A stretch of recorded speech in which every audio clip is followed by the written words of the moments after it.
Good morning. आज का जो मेरा टॉपिक है ये समाजशास्त्रीय सिद्धांत के बारे में, जो प्रकारवादी सिद्धांत है उसको लेकर के है। देखिए, जो सिद्धांत का पोर्शन है इसमें बेसिकली सिलेबस में आपके तीन सिद्धांतों के बारे में बताया गया है। पहला है प्रकारवादी सिद्धांत, फंक्शनल थियरी। सेकंड है संघर्ष का सिद्धांत, कॉन्फ्लिक्ट थियरी। और तीसरा है प्रतीकात्मक अंतःक्रियावाद, दैट इज सिंबॉलिक इंटरैक्शनिज्म। ठीक है, तो आज इससे पहले कि हम लोग स्टार्ट करें प्रकारवाद, बिल्कुल संक्षेप में जान लेते हैं कि आखिर समाजशास्त्रीय सिद्धांत है क्या। देखिए, किसी भी सिद्धांत के बारे में जब बात की जाती है, किसी भी थियरी के बारे में जब बात की जाती है, तो इसका बिल्कुल सरल, बिल्कुल सामान्य जो अर्थ निकलता है वो ये है कि कोई भी चीज़ कैसे काम करती है, हाउ समथिंग वर्क्स। ठीक है, तो इसी तरीके से जब समाजशास्त्रीय सिद्धांत की आप बात कर रहे हैं तो इसका मतलब ये है कि कोई भी समाज किस तरीके से काम करता है, हाउ सोसाइटी वर्क्स। तो यही समाजशास्त्रीय सिद्धांत है। अब सीधे टॉपिक पे आते हैं, प्रकारवाद। देखिए, प्रकारवाद का जो सिद्धांत रहा, ये बेसिकली 1940 और 50 के दशक में एक काफ़ी डोमिनेंट सिद्धांत रहा, काफ़ी इसका प्रभाव रहा। ठीक है, अब प्रकारवाद की मूल मान्यताएं क्या हैं और प्रकारवादी जो दृष्टिकोण है ये कौन कौन सी ऐसी खास बातों को ध्यान में देते हुए सामाजिक वास्तविकता का अध्ययन करता है। देखिए, जो सबसे पहली बात है वो ये है कि जिस तरीके से मानव का शरीर होता है, उसके कई अलग अलग पार्ट्स होते हैं, वैसे ही सोसाइटी कोई एक अखंड व्यवस्था नहीं है, उसके अलग अलग पार्ट्स हैं। ठीक है, ये सबसे पहली मान्यता है इसकी। सेकंड चीज़ क्या है जो कि इसी से संबंधित है, वो ये है कि जिस तरीके से आप ह्यूमन बॉडी के किसी पार्ट के रोल को आइडेंटिफाई करना चाहते हैं, उसकी पहचान करना चाहते हैं, तो आप क्या करते हैं, उस पार्ट को पूरे बॉडी से आपको रिलेट करना होता है। ठीक उसी प्रकार से समाज की किसी भी इकाई के योगदान को, उसकी फंक्शनिंग को आपको समझना है, तो उसे समग्र के साथ, जो होल है उसके साथ आपको उसे रिलेट करना पड़ेगा। बिना उससे रिलेट किए हुए आप उस इकाई के बारे में कुछ भी कह पाने में सक्षम नहीं होंगे। फॉर एग्जाम्पल, यदि आपको किसी भी समाज के संदर्भ में धर्म के योगदान को आपको पता करना है या धर्म के मैकेनिज्म को जानना है कि किस प्रकार से धर्म काम करता है, तो ये धर्म का अध्ययन आप आइसोलेशन में नहीं कर सकते। इसे जिस समाज से संबंधित वो है उससे अलग करके इसका अध्ययन नहीं किया जा सकता, बल्कि उसे जिस समाज से यह संबंध है, जुड़ी हुई है, उससे आपको इसे रिलेट करना पड़ेगा। ठीक है, तो ये सबसे महत्वपूर्ण बात है।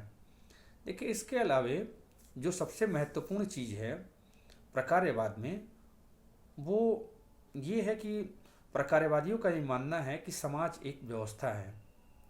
ठीक है, समाज में कोई चीज़ अनायास नहीं है, वहाँ एक पैटर्न आपको दिखाई देता है। ठीक है, और इसी संदर्भ में जो प्रकारवादी हैं वो संरचना की बात करते हैं, वो सोशल स्ट्रक्चर की बात करते हैं। ठीक है, अब जैसा कि आपको पता ही होगा, सोशल स्ट्रक्चर क्या है, सामाजिक संरचना क्या है। सामाजिक संरचना, समाज में जो भी प्रतिमानित सामाजिक संबंध होते हैं, जो भी पैटर्न सोशल रिलेशनशिप होते हैं, यही आप सामाजिक संरचना के रूप में जानते हैं इसे आप। ठीक है, तो प्रकारवादियों का ये मानना है कि सोशल स्ट्रक्चर का एग्जिस्टेंस है, सामाजिक संरचना का अस्तित्व है, क्योंकि यदि सामाजिक संरचना नहीं होगी तो आपको सोसाइटी में कोई व्यवस्था नहीं दिखाई देगी। ठीक है ना, तो सामाजिक संरचना के होने की वजह से सोसाइटी में आपको एक सिस्टम दिखाई देता है। ठीक है, अब देखें अगली सबसे महत्वपूर्ण बात क्या है। सोसाइटी के अलग अलग पार्ट्स हैं, ये बात बिल्कुल सही है, लेकिन इन सारे पार्ट्स में एक एकता होनी चाहिए। एक यूनिटी होनी चाहिए, ठीक है। क्योंकि जब तक ये सारे पार्ट आपस में इंटीग्रेट नहीं करेंगे तब तक सिस्टम काम नहीं कर पाएगा। ठीक उसी तरीके से काम नहीं कर पाएगा जिस तरीके से आपके जितने भी बॉडी के पार्ट्स हैं, ये सारे पार्ट्स जब तक यूनाइट नहीं हो जाते, जब तक इंटीग्रेट नहीं हो जाते, तब तक आपका जो बॉडी है ये प्रॉपरली फंक्शन नहीं कर पाएगा। आपका जो शरीर है वो सही ढंग से काम नहीं कर पाएगा, ठीक है। तो अब सवाल ये है कि आखिर सोसाइटी में ऐसी कौन सी चीज़ है जो अलग अलग इसके पार्ट्स हैं उसे वो इंटीग्रेट करती है। कौन सी चीज़ है आखिर ऐसी? तो प्रकार्यवादियों का ये मानना है कि ये चीज़ है मूल्य मतैक्यता, वैल्यू कंसेंसस, ठीक है। मूल्य मतैक्यता का तात्पर्य क्या है? मूल्य मतैक्यता का तात्पर्य ये है कि समाज के जो भी लक्ष्य हैं, समाज जिसे भी अच्छा मानता है, ठीक है, उसके बारे में संपूर्ण समाज में जिसके बारे में बात की जा रही है, वहाँ क्या होता है? वहाँ एक मत होता है, सब लोग इस बात से एग्री करते हैं। अधिकांश लोग, डिविएंस भी दिखाई देगा आपको वहाँ पे, विचलन भी दिखाई देगा, लेकिन वो एक अपवाद स्वरूप आपको दिखाई देगा, ठीक है। जैसे एग्जाम्पल लेते हैं, उदाहरण लेते हैं आप, पश्चिमी समाज की यदि बात की जाए तो पश्चिमी समाज का जो मूल्य है वो बेसिकली है क्या? पश्चिमी समाज का जो मूल्य है वो बेसिकली भौतिकतावाद का है, मैटेरियलिज्म का है, ठीक है। अब इस मूल्य मतैक्यता के आधार पे वहाँ जितनी भी समाज की इकाइयाँ हैं वो काम करती हुई आपको दिखाई देंगी। फॉर एग्जाम्पल, जो आर्थिक संस्था वहाँ पे दिखाई देगी वो क्या काम करती हुई दिखाई देगी? आर्थिक संस्था मैक्सिमम प्रोडक्शन करती हुई दिखाई देगी, अधिक से अधिक उत्पादन करती हुई दिखाई देगी। क्यों? ताकि भौतिक सुख सुविधाओं में वृद्धि होती जाए, ठीक है। वहाँ की जो शिक्षा व्यवस्था होगी, जो एजुकेशन का सिस्टम होगा, वो कैसा होगा? वो भी जो मटेरियल वैल्यूज़ हैं, जो भौतिकतावादी मूल्य हैं, उसे ही बढ़ावा देती हुई दिखाई देगी। वो क्या करेगी? वो ऐसे स्किल्स, ठीक है, ऐसी कुशलता और ऐसे बिहेवियर को आगे जन्म देगी समाजीकरण की प्रक्रिया के द्वारा, ताकि लोग क्या कर पाएँ? लोग अधिक से अधिक चीज़ों को कंज्यूम कर पाएँ, ठीक है, उसका यूज कर पाएँ। इसी सेंस में क्या दिखाई देगा? परिवार में क्या दिखाई देगा आपको? परिवार प्रोडक्शन की एक यूनिट न हो करके परिवार बेसिकली कंजम्पशन की एक यूनिट के रूप में दिखाई देगा। अर्थात परिवार उत्पादन की एक इकाई ना हो करके उपभोग की इकाई के रूप में काम करेगा, ठीक है, और अधिक से अधिक डिमांड जनरेट करेगा, मांग उत्पन्न करेगा। किस चीज़ के लिए? भौतिक चीज़ों के उत्पादन के लिए, सुख सुविधाओं से युक्त जो चीज़ें हैं उनके उत्पादन के लिए डिमांड जनरेट करेगा, ठीक है ना। इसी तरीके से वहाँ का पॉलिटिकल सिस्टम कैसा होगा, वहाँ की राजनीतिक व्यवस्था कैसी होगी? वहाँ की जो राजनीतिक व्यवस्था है वो इस प्रकार की होगी कि अधिक से अधिक वहाँ पे क्या हो? ओपन कंपटीशन हो इकोनॉमी के क्षेत्र में। तो वहाँ पे क्या दिखाई देगा आपको? वहाँ पे बेसिकली कैपिटलिस्ट जो मोड है उसे इन्हेंस करती हुई, उस पर जोर देती हुई, उसका बढ़ावा देती हुई वहाँ की जो पॉलिसीज़ हैं और वहाँ का जो पॉलिटिकल स्ट्रक्चर है वो आपको दिखाई देगा, ठीक है। तो ये बात हुई वैल्यू कंसेंसस के बारे में, ठीक है। तो निष्कर्ष क्या निकला? निष्कर्ष ये निकला कि जो प्रकार्यवादी सिद्धांत हैं उनका ये मानना है कि समाज में सहयोग, कोऑपरेशन, ये ज़्यादा महत्वपूर्ण चीज़ है, ठीक है ना। और जो लोगों का व्यवहार है वो सामाजिक संरचना के होने की वजह से एक निश्चित प्रतिमान को लिए हुए है, ठीक है ना।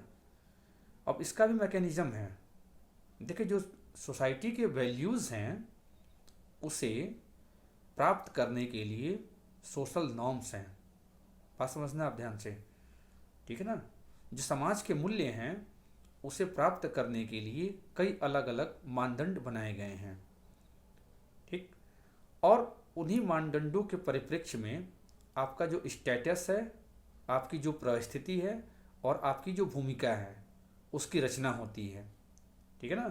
तो अब कोई जो व्यक्ति व्यवहार कर रहा होता है वो एक इंडिविजुअल बिहेवियर नहीं होता, वो एक व्यक्ति का स्वतंत्र व्यवहार नहीं होता, बल्कि यदि आप इसे यहाँ पे देखेंगे स्टेटस और रोल के कॉन्टेक्स्ट में, तो आप ये देखेंगे कि एक्चुअल में वो सोशल वैल्यूज़ जो हैं समाज के, उसे ही क्या कर रहे हैं, उसे मूर्त रूप देते हुए वो दिखाई देंगे वो, बिल्कुल ठीक है।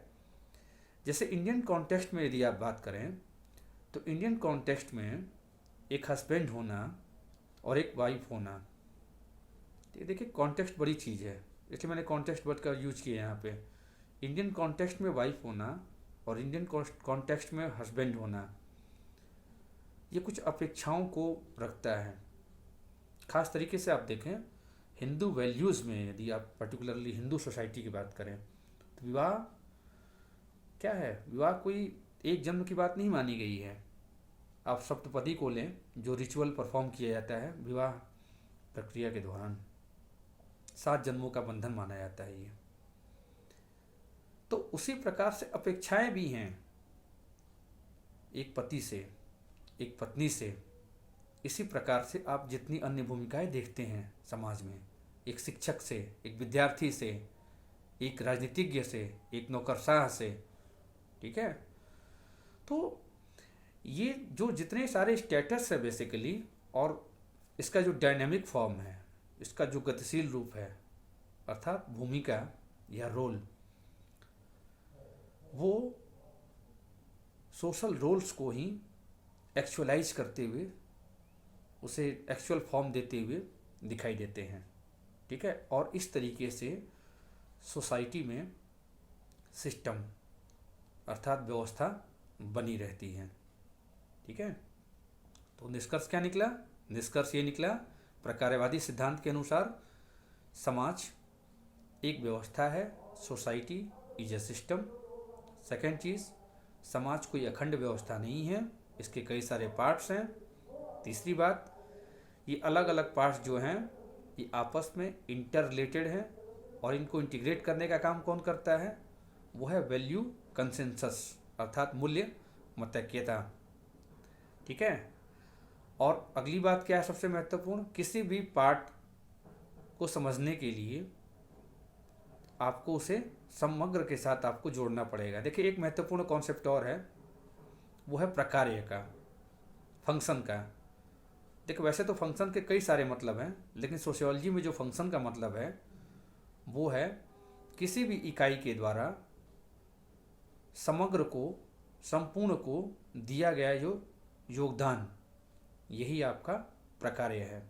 जैसे शिक्षा व्यवस्था किसी भी समाज के लिए क्या योगदान देती है, ये शिक्षा व्यवस्था का प्रकार्य है।